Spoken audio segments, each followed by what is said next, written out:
What if you could sit down once a week with a colleague who's a flat-out warrior? This colleague wasn't a stud in dental school. He struggled. He returned to practice in his hometown, an area once labeled by USA Today as the second worst place to live economically in the United States. And this very same colleague went on to establish an historically successful general practice known worldwide. What if you knew someone that wanted to take you by the hand and show you everything you need to know, from treatment planning to leadership, to maximizing your journey in dentistry, or just life? You ready to be inspired? Welcome to the Lionhearted. Hi everyone, this is Dr. Steve Rasner, and I have a lot to tell you. This is my first live podcast since December the 9th, because on December the 9th, I went in for pretty serious spinal surgery, and it was completely debilitating until the last couple days. I even attempted a couple days ago to do a podcast, but my voice was so low and weak, I decided against it. So here I am. What I want to tell you is that I've had a lot of time to think. I've been really convalescing in a chair in my condominium and not doing much. And 3.5 weeks is a lot of time after you go 100 miles an hour. And I've thought about a lot of things, of course, including this podcast. Should I keep doing it? Is it worth it? And look, I know you hear me say that a lot. And many of you write to me these very thoughtful, even emotional emails, which quite honestly inspire me. Because I originally put this together, as I've said to you at other podcasts, to help you shorten the road to success. And I've done this very off-label, as you know. I never have any guests because I don't want to really get into it. I don't want to get into looking up guests. My goal is to really do what I've always said, and that's to give you pearls of wisdom that I genuinely used over the last 40 years that led to a very nice career. I mean, I don't know how to say it other than that. And in those 3.5 weeks that I've been off, I've had time to look at the computer and social media. And I got to tell you something. And I wrote this down. I don't think there's ever been a time when you were exposed to more contradictory, non-science-based, self-aggrandizing, useless information to influence your professional career.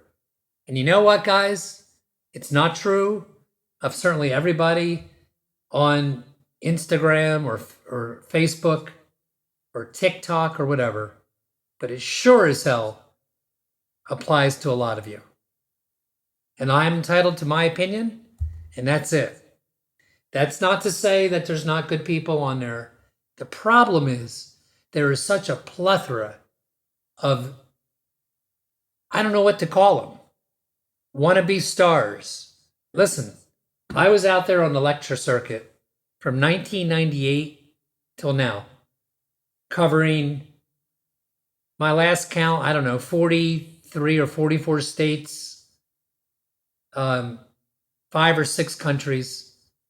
Every one of those presentations I prepared months in advance for.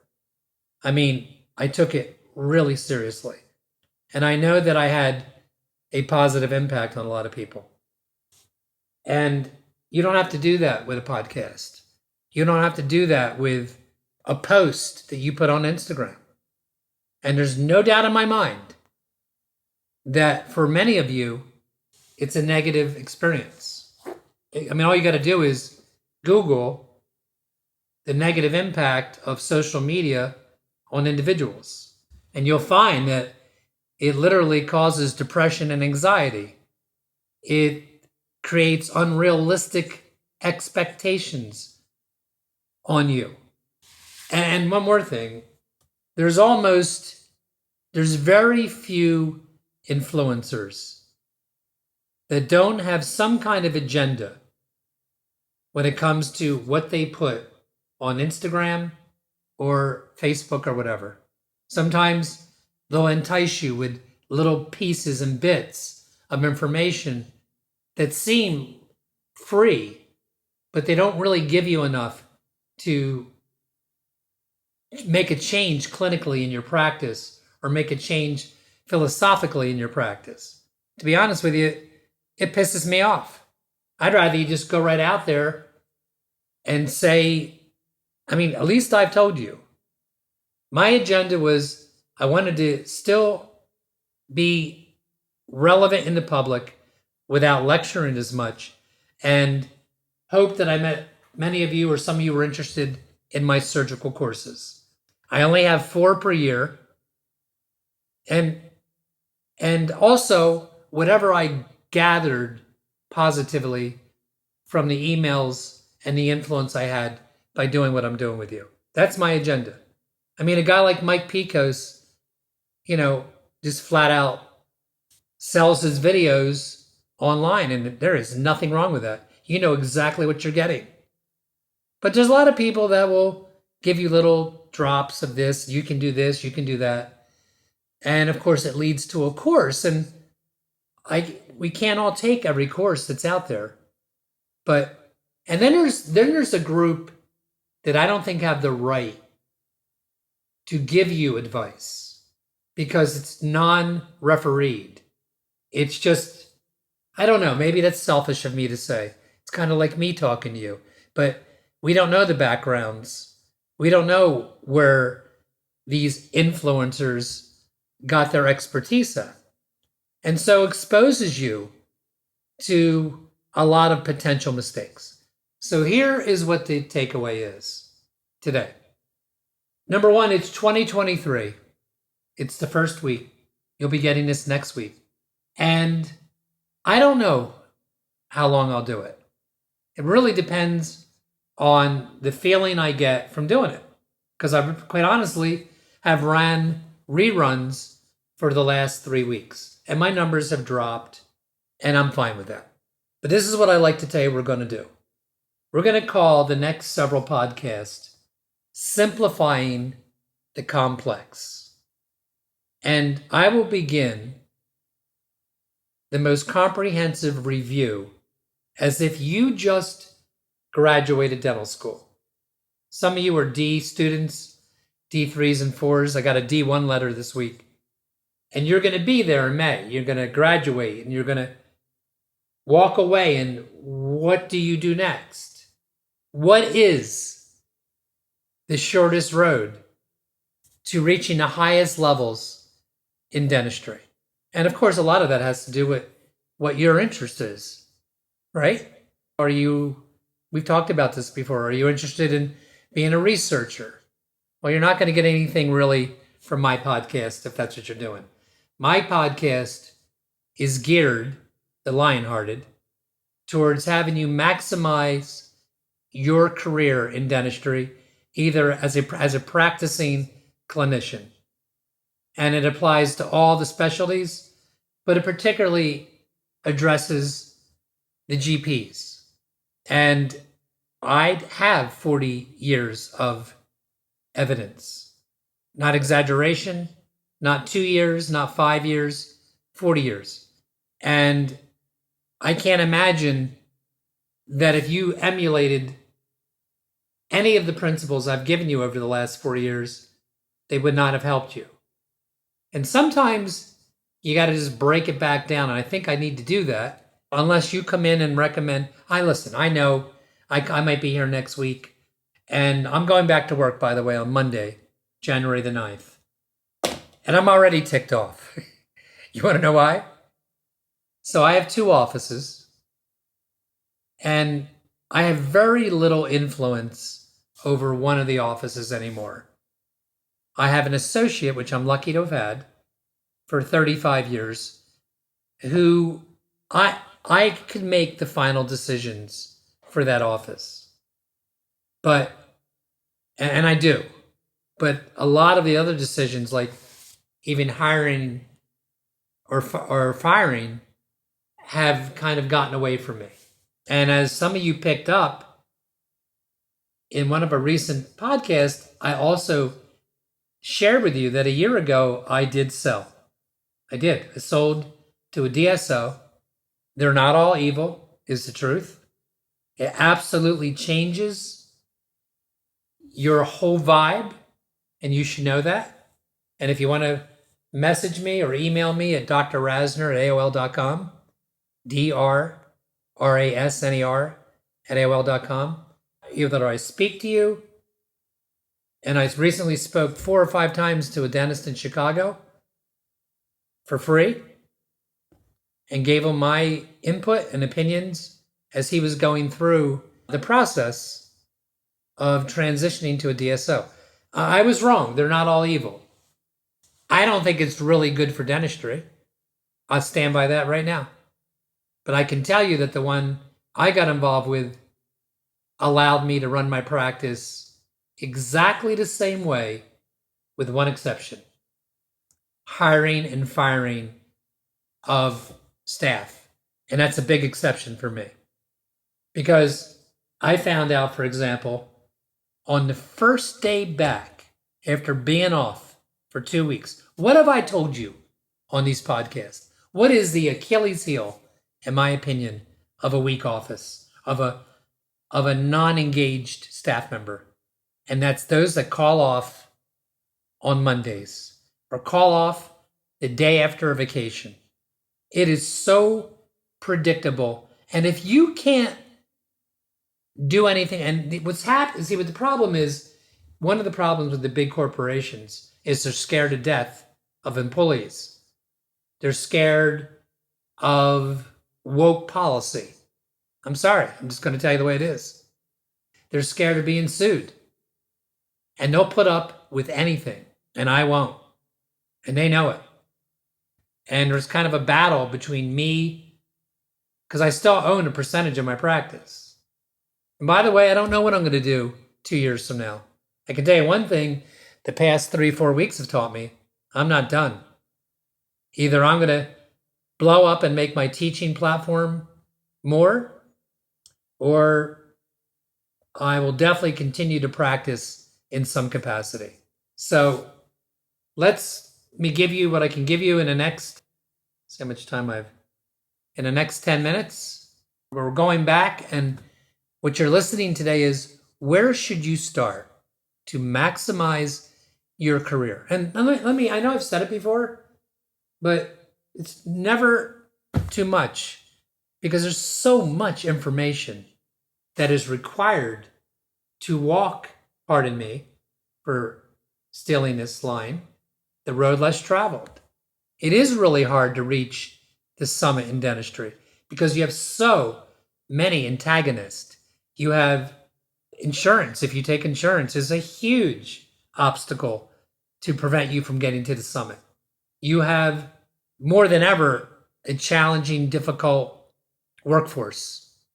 Disgusting, actually, to me, where you have to bribe any level of a worker with a sign-in bonus. I mean, are you kidding me? I refuse to give in to any of that. I still believe that staff members that care about their industry, and our industry is dentistry, want to be associated with the office that has the best reputation. So let me be clear about a couple things. I intend to deliver my message weekly or close to it. And my subjects are going to change at times based on the things that happen to me in practice. Like if I had it my way, and I'm going to have it my way, I'm going to have a sit down or either a telephone conversation or an email with the employee that and obviously they have access to this podcast, so I hold nothing back. But I have a real problem with you being out for a week or two, and it just so happens on that next day that we're all supposed to start, that you're off. You needed another day. What a coincidence. Listen, man, we chose a profession that is pretty challenging, especially if you're anywhere in the zip code of a super GP, because super GPs include procedures that used to be reserved for specialists. And you better be on your game. And when you do those procedures, obviously, the complications of those procedures, whether it be it an implant, an extraction, apicoectomies, bone grafting, whatever it is, are more dire than an amalgam that fell out, or not an amalgam, but a composite with an open contact, or a temporary crown that came out. And I will tell you that it's worth it. The road I put in front of you, the roadmap I'm going to give you again this year, is absolutely worth it. You know, I thought to myself, where could I go if I wanted to be done right now? And make what I'm making, which is a fraction of what I used to make. Where could I go and get that? Work 4 days a week, no nights, no weekends. And most of all, which is going to be up to you, my colleague, design a culture and an organization where you are absolutely respected and appreciated by not only your team and your staff, but by the patients that choose to come to you. That's what I'm trying to get you to design. You know, and that said, you're always going to get a handful of patients that somehow slip through, you didn't see it coming, and seem destined to, I don't know, make your year more difficult. You'll never get it perfect, but we can get it pretty close. So, what I want to begin with this week is something that's going to, like, you're going to hear it and then you're going to say, oh, come on, Raz, give me something better than that. But I can't, because the very first thing you got to do is goal setting. And I don't think you realize how few people, including dentists, goal set. 80% of the people on this planet have no goal setting protocols. And only 3% of the people that bother to sit down and brainstorm what you want your goals to be, write them down. And if you don't write them down, you are positively never going to execute your goals. So when I say this to you, trust me, I know it's not sexy. Goal setting, give me a break. It is exactly what I did.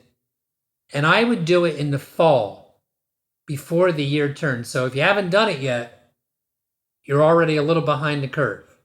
But it doesn't matter. You're not that far behind. And I would have personal and professional goals. So for me, a professional goal would be having an article published in one of the magazines. And I might even put down twice in the year of 2023. A professional goal for me would be to increase my productions and collections by 20%. So back in the days that I don't know, did 200,000, that would be a $40,000 increase. That sounds very reasonable to me. Another goal would be to begin a continuum. These are all professional goals. So I would start a continuum back then, and I'm talking about in the 90s, at Spear or Coys or Dawson. All still great educators, by the way. But you also have to have personal goals. And a personal goal, all goals, if you look it up, if you Google it, Google SMART goals, SMART, which is an acronym that stands for specific, measurable, achievable, relevant and realistic, and bounded by time. That's where the acronym SMART comes in. And the first thing you have to do is you have to say, what do I want my goals to be? Maybe you want your relationship to be better. And you can't write. That's not a goal. So maybe you will increment a date night. Look, it's not for me to get into every single aspect of your life. All I'm telling you right now, that if you don't have written goals, so I would have these goals, I would type them on my computer, I would copy them, I would put some of them in a small laminated form that I could carry in my wallet. I mean it. It may sound very parochial to you.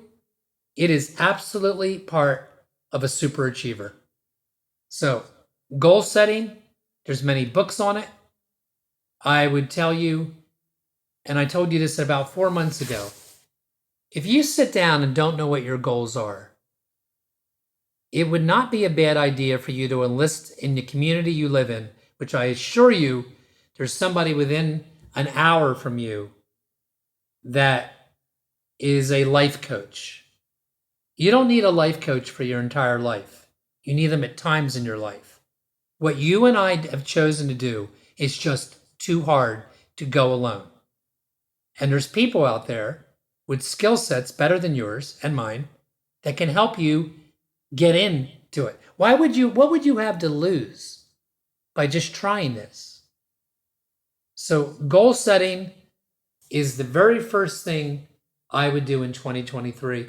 And I'd break it down specifically using the SMART, SMART Goal acronym, as to, like, you can, for example, a personal goal was, I want to lose 12 pounds by June the 1st, 2023 at 12 p.m. I mean it. That's literally how goals are written. You know, I'm going to take the family on 2 vacations. One to ski in the winter of 2023 and one blah, blah, blah. General goals will get you nowhere. Okay? Read a book on this. Google it on this subject. Don't do it alone. Reach out. If I get one of you that's your life improves because you got a life coach, then I've done you a good thing this week. I got to be honest with you. Doing this podcast doesn't qualify under goals, but it was a goal of mine following the surgery because I did not like not being in your ear. And I know whether it's a couple thousand of you a month that listen to me that I've helped, or I don't know what's left, because when you stop doing podcasts, the numbers drop. I want to say one other thing to you. These are 3 goals that I want you to write to me for if you don't already have them. Okay, to start, they'll come under professional. This is really important because I've looked back over my podcast and I've looked back over my path and my journey as to what was the most important thing. And I can't put it all in a 30-minute podcast. And the 3 things I want you to write that I'll send to you are my recommended residency. In other words, a lot of you ask me this anyway, what courses should you begin with? What should you take? That's number 1. Because remember, the residency I'm going to send to you will cover 3 to 5 years. Number 2, what should be going on in your morning meeting agenda? And when I say that to you, I am certainly including associates around the world. Dentists that work for another dentist should have their own short staff meeting before they go to work in the clinic. And thirdly, and very importantly, what should go on and how do you achieve maximum monthly meetings? Because the monthly meeting is very different than the morning meeting. The morning meeting is designated to how to maximize a given day. And I got to tell you something. I did them and I was present for them for 20 years. And I am not anymore. Because, well, you tell me how well you stick to everything 20, 25 years later. Especially when things are going pretty well. And my office does not flow as well as it used to without me present at a morning meeting. And wait, just to give you a quick idea, because I did put it down here somewhere this morning. So in the morning meeting, which I'll send you, we would have week-to-date productions, week-to-date collections. If you don't know the score, then you don't know if you're winning the game. I wanted my staff to know on a Wednesday if we were having a crappy Monday and Tuesday. I couldn't stand having staff members that just show up and think the numbers come from some superhuman space vehicle, and that accounts for all the money that comes in to pay and cover for all the things that we need to happen to make this office run the way it needs to run. We would identify, are there any openings in the schedule? Emergency times, resuscitation times, people who need to pre-medicate, whether it's antibiotics or my sedation protocol. So onward, this is the kind of thing you're going to get from me on the morning meeting agenda. Now, the monthly agenda is an agenda that is much tougher to stick to. And I will tell you that I had that religiously for an hour and a half. You pay your team. I know you're not going to like the sounds of that, but you pay your team for it. And you have it for 90 minutes. And the way you do that, real quickly, is the month in between, you list and have an agenda of the major topics you're going to talk about. The monthly agenda is to bring in bigger organizational changes. Are you going to drop some insurances? Are you going to drop them all? Are you going to change your fees? These are big. What community duties do you want to sign up for now that your office would do? I got so much done in those meetings, and it led us for years and years. And to be honest with you, we don't do those either anymore. And my office, I think clinically, is as good as it's ever been, but functionally, organizationally, the past year, maybe I can reverse it in 2023, it wasn't as good because I stopped doing things I had done. So listen, I'm going to do this with you right now. It is coming towards the 30-minute, which I try to limit these podcasts to 30 minutes. I know I didn't talk about something extra sexy. I talked about goal setting. I talked about taking you through right now, starting today, as we move along, everything again, even though I've talked about it before, you need to do to get to the level of highest possible functioning as a dentist or a specialist. Because I can get you there. There is no doubt that I have enough feedback, emails, regular mails from various folks that followed what I'm giving you in the last couple years, and I felt it's time to break it back down. And unfortunately, because it doesn't sound sexy, goal setting is where you start. Of course it is. What is it you want to accomplish? Okay? And, if you follow the cornerstones and the protocols of the Lionhearted practice, it's incredibly rewarding on all levels. It's rewarding between you and patient care, because obviously clinical excellence is something I've pushed and pushed and pushed on every podcast I've ever given. Open your eyes to what skill sets I would consider. And by the way, I am going to self-indulge for a minute. I have a implant course that has openings right now on, I think, March 30th and April 1st. I'm not even sure my extraction graft course, which is a month before, has any openings for 2023. So if you have any interest, sometimes I literally forget to bring it up. Call Shelby at 856-692-1370. 856-692-1370. And check out or go online at the Rasner Institute and see if you qualify to place implants on live patients over a 2-day period. I think it's one of the greatest courses out there right now. Of course, it's my course. I'm pretty proud of it. And I don't know how long I'm going to do that for. I've done it for 7 years. So please put yourself out there to me. And next week we're going to continue. But write to me, if you don't have it already, for my recommended residency, my morning meeting agenda, and my monthly meeting agendas. How do you put it together? How long should they be? What should be the goal? Thanks. It's good to be back, everybody. Let's have a great 2023 in our Lionhearted practices. See you next week.